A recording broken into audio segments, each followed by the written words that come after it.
பிதா, சுதன், பரிசுத்த ஆவியின் பெயராலே ஆமென். மனமாறுங்கள், ஏனெனில் விண்ணரசு நெருங்கி வந்துவிட்டது என்கின்றார் ஆண்டவர். நம் ஆண்டவராகிய கடவுள் ஒருவரே ஆண்டவர். அவரிடம் அன்பு கூர்வாயாக. மார்க்கு எழுதிய தூய நற்செய்தியிலிருந்து வாசகம். அதிகாரம் 12, இறை வார்த்தைகள் 28b யிலிருந்து 34 முடிய. அக்காலத்தில் மறைநூல் அறிஞர் ஒருவர் இயேசுவை அணுகி வந்து, அனைத்திலும் முதன்மையான கட்டளை எது என்று கேட்டார்.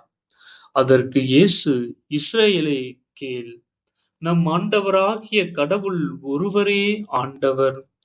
உன் முழு இதயத்தோடும், முழு உள்ளத்தோடும், முழு மனதோடும், முழு ஆற்றலோடும் உன் கடவுளாகிய ஆண்டவரிடம் அன்பு கூர்வாயாக என்பது முதன்மையான கட்டளை.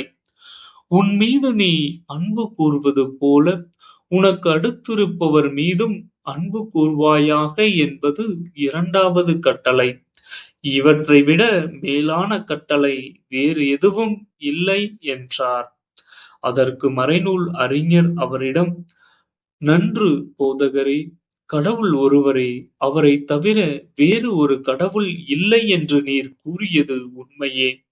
அவரிடம் முழு இதயத்தோடும், முழு அறிவோடும், முழு ஆற்றலோடும் அன்பு செலுத்துவதும், தன்னிடம் அன்பு கொள்வது போல் அடுத்திருப்பவரிடம் அன்பு செலுத்துவதும் எரிபலிகளையும் வேறு பலிகளையும் விட மேலானது என்று கூறினார்.